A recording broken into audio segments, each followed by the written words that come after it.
sommes avec André Dussolier, c'est toujours un plaisir de vous recevoir parce que c'est vrai que vous avez un lien depuis si longtemps avec le public français.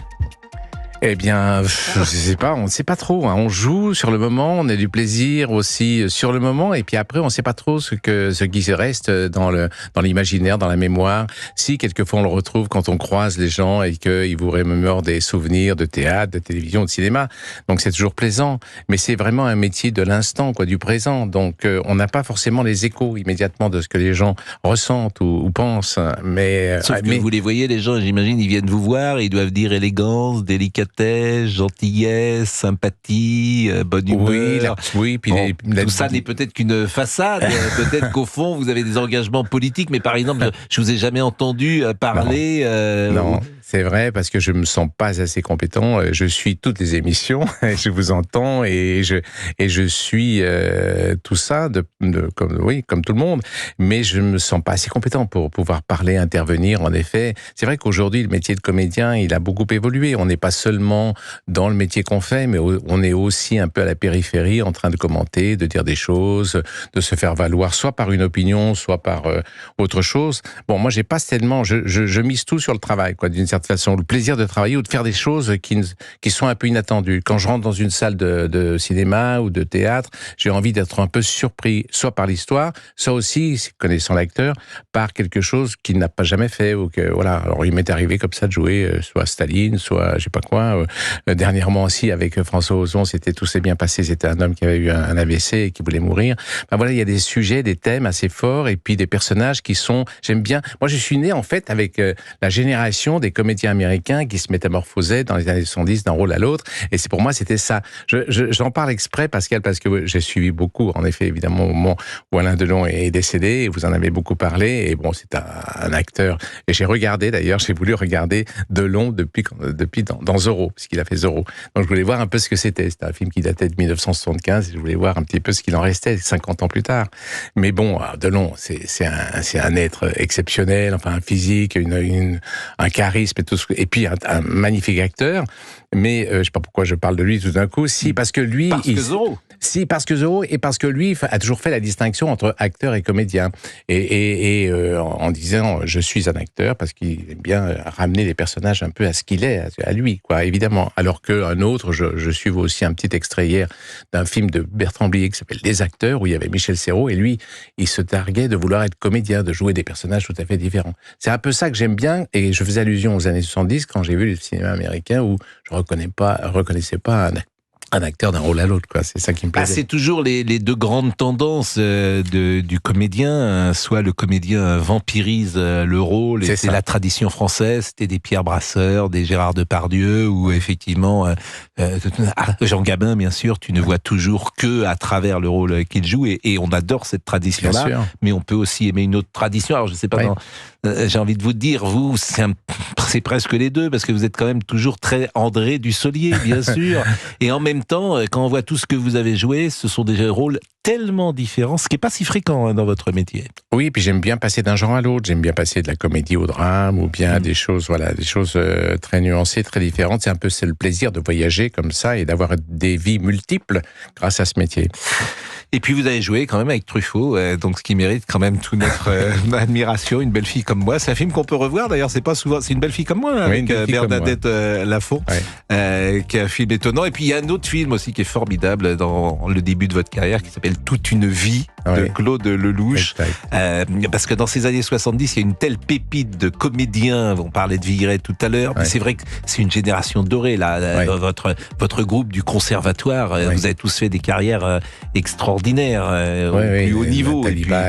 Bien sûr, des vraies vedettes de cinéma, et puis une affection qu'a le public pour vous, qu'il a gardé d'ailleurs à travers toutes ces années-là. Donc on va parler de Zorro, et vous jouez le père de Zorro. Jean Dujardin, c'est Don Diego de la Vega. Audrey Dana jouera Gabriela de la Vega. Alors il y a Bernardo, qui est un personnage quand même important, qui doit être assez facile à apprendre le texte. Salvatore Ficara. Et le sergent Garcia, c'est Grégory Gadebois, qui est un merveilleux comédien du français. Vous êtes pas passé d'ailleurs par la comédie française. Je suis passé par le français, mais malheureusement, il était en grève à ce moment-là. Et donc, il y avait des propositions de cinéma qu'on m'a refusées parce qu'il y avait des lois napoléoniennes qui faisaient qu'on n'accordait pas plus de 2 congés aux jeunes acteurs. Et donc, vous êtes resté très peu de temps. C'est très peu de temps. Il est 12h29. On marque une pause et puis vous allez pouvoir parler avec André Dussolier parce que je suis sûr que les auditeurs ont sans doute envie de lui parler. Et l'influence de la Savoie va maintenant jusqu'à nommer des présidents de la région Auvergne qui sont savoyards. Parce que, je le dis pour André Dussolier, nous avons Olivier Guénec qui vient de la Savoie et j'étais étonné régulièrement d'avoir sur l'antenne uniquement des auditeurs de Savoie. Donc, il recrutait ou ses amis ou il appelait les uns et les autres. Et là, Michel Barnier sera peut-être Premier ministre, il vient de la Savoie. Notre ami Olivier Guénec vient de la Savoie. Et donc, le président d'Auvergne est un Savoyard. Donc, l'influence de M. Guénec sur la vie politique française et en général la vie en société dans ce pays devient évidemment très importante. 12h36. 11h, 13h. Pascal Praud sur Europe 1. Un jour, c'est toi qui seras sur ce cheval, fils.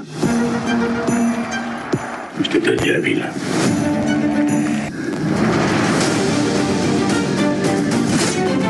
Qui êtes-vous? On m'appelle Zorro. Zorro? Qui d'autre? Mais mon mari peut arriver d'un instant à l'autre. Mais non, ne vous inquiétez pas. Qu'est-ce que vous en savez? Eh oui, non, bien sûr, qu'est-ce que j'en sais? Allez. C'est à elle de faire son choix. La bande-annonce de Zorro avec la voix de Jean Dujardin et André Dussolier joue le père de Jean Dujardin et j'ai le sentiment en écoutant cette bande-annonce qu'il y a un peu de second degré et de dérision. Beaucoup de dérision, oui, on pouvait s'y attendre avec Jean Dujardin, bien sûr. Ce héros Zorro, il a tellement été filmé dans des séries, dans des films, jusqu'encore dernièrement, où je sais que les Espagnols sont encore en train de faire une série sur Zorro. Donc là, c'est vrai que Dujardin, s'il a voulu faire ce film-là, c'est que c'était le héros, mais avec son humour à lui, très particulier, se moquant de lui-même. Et ils ont vraiment renouvelé le genre et ils sont amusés, les auteurs, avec le mythe de Zorro. Et c'est ça qui donne quelque chose de tout à fait inattendu. On a les scènes spectaculaires, évidemment, de bataille, comme on peut s'y attendre avec Zorro, mais on a aussi un point de vue un peu sur cette duplicité, puisque c'est de la Vega qui devient Zorro, mais ça, voilà, on va le découvrir, et donc c'est le faible, et puis qui devient le fort, défense les opprimés.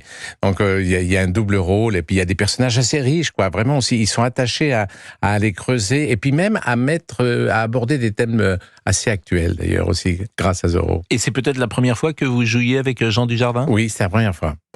C'est un grand plaisir parce qu'il a beaucoup d'humour, il a toujours cet œil qui frise, enfin qu'on imagine volontiers, que ce soit dans la vie réelle ou quand il joue. Et puis c'est un grand travailleur, il m'a impressionné parce que c'était 76 jours de tournage et il était vraiment là à porter le rôle tous les jours avec beaucoup de sérieux et de professionnalisme. Et donc et puis la fantaisie, quoi, qui se dégageait, puisque moi je joue son père, mais un père qui meurt très vite à la première scène, mais qui réapparaît comme un fantôme et qui est dans son esprit et qui là fait des commentaires sur sa vie en disant mais c'est nul ce que tu fais, mais t'es vraiment nul, croyant s'adresser à son fils sans savoir qu'il est Zorro.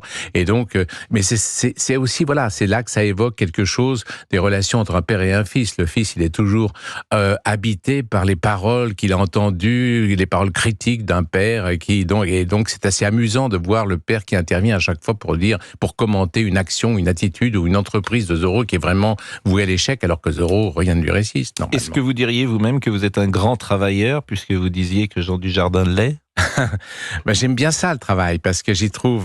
C'est peut-être le théâtre qui m'a entraîné à ça aussi, parce que on creuse, on cherche, et le moment où on joue, c'est la grande liberté. On a toute ce travail, ces strates qui sont en profondeur et puis qui nous permettent ensuite de nous libérer, de travailler. Je trouve que le travail, il n'y a rien de mieux pour vivre librement son rôle. Je regardais les films que vous avez tournés, et ce qui est frappant dans votre filmographie, mais c'est également vrai dans votre travail, c'est la grande diversité des rôles et des univers. Oui. Parfois, vous allez chez des gens très intellos, très pointus. On parlait d'une pièce que vous avez jouée qui s'appelle Pour un oui, pour un non, de Nathalie Sarraute. Oui. Vous avez beaucoup travaillé avec Alain Resnais, bien sûr. Et puis, vous allez sur des choses incroyablement plus légères. Et c'est pas si fréquent dans le cinéma français, dans le théâtre français? Oui, au début j'ai commencé avec les auteurs, les fameux auteurs, c'est-à-dire Truffaut, Rohmer, Rivette, René. J'étais un peu embêté parce que moi ce que j'aimais bien c'était Belmondo, c'était les personnages, c'était les acteurs comme ça qui étaient libres, qui inventaient, qui avaient beaucoup de fantaisie. Et j'aimais beaucoup la comédie. Et je me disais mais ça va jamais m'arriver. Et puis c'est arrivé grâce à un auteur, Colin Serrault, qui a fait 3 hommes un couffin.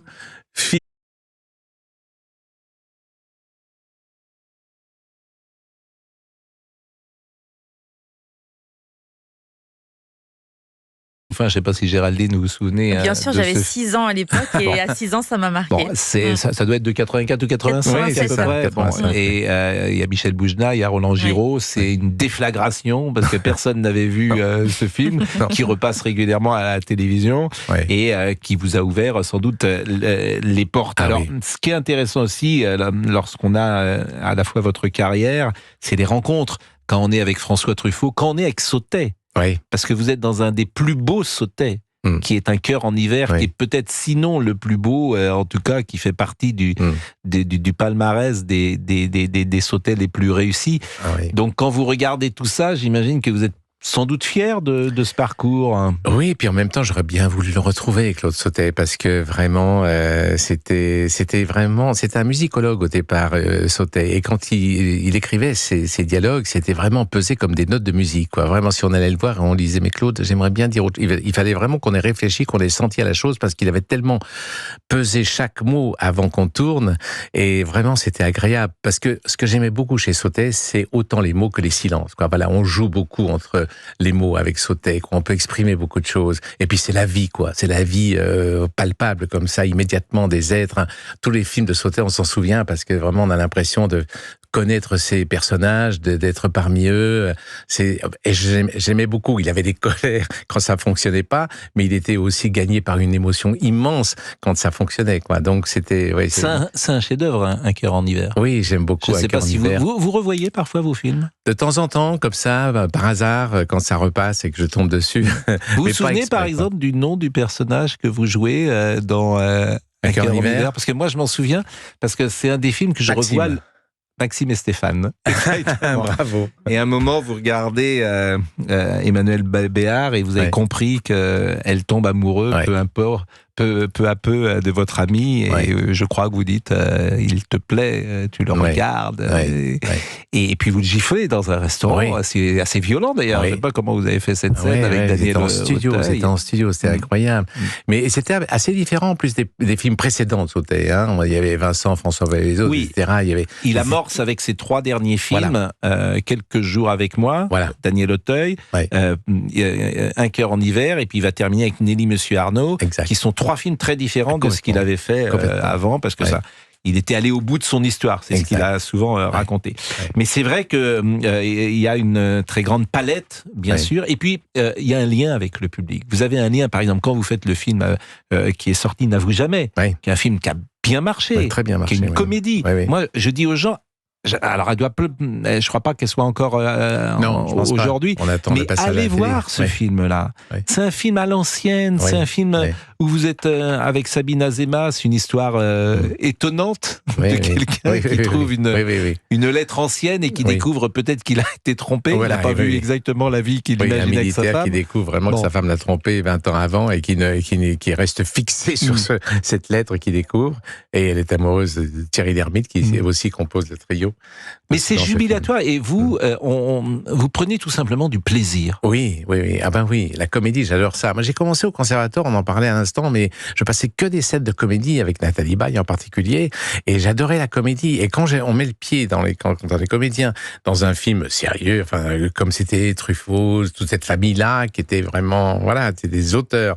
Donc, on se disait, mais mince, j'aimais bien les comédies américaines, quoi, j'aimais bien, et j'aurais voulu les retrouver assez vite. Et puis bon, c'est venu finalement avec le temps, et puis j'ai voulu laisser l'espace ouvert pour pouvoir aller jouer des choses tout à fait différentes, quoi. Voilà, Il y a un projet de théâtre prochainement ? Je vais reprendre une pièce que j'ai créée déjà l'année dernière, qui s'appelle Sans dessus dessous, qui est une espèce de composition avec des textes, des sketchs. Ça va de De Vos à du Billard, en passant par Victor Hugo, voilà. Mais c'est avec un fil comme ça que j'essaye de construire de façon cohérente. Et donc, je vais reprendre ça au Théâtre des Bouffes Parisiens à la fin de l'année. Et c'est là que vous donnez, si j'ose dire, le texte, le mot de Victor Hugo, parce que j'ai vu passer ça sur les réseaux, qui est un texte absolument...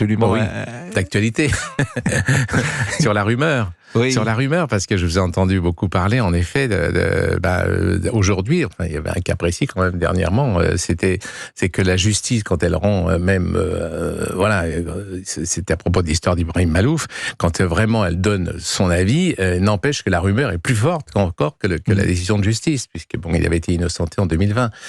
C'est pas pour faire de la politique, j'ai dit que j'étais incapable d'en faire, mais enfin, c'est quand même, ça m'y fait penser, c'est-à-dire que le mot, c'est toujours d'actualité, quoi. C'est un poème qui date de 1856, et c'est tellement vivant, c'est tellement direct, c'est comme un petit monologue magnifique. Et le dernier, pas strophe, mais la dernière ligne, c'est ce mot que vous croyez.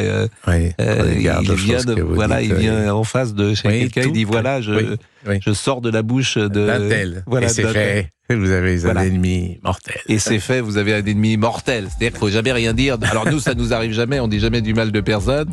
Mais sachez que si vous dites un mot sur quelqu'un, eh bien ce mot, il court, etc.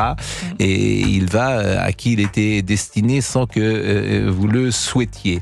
Eh bien, on va marquer une pause parce qu'il est 12h46. Et puis, on est très heureux d'être avec André Dussolier encore quelques secondes. Le grand débrief de l'émission, bien évidemment.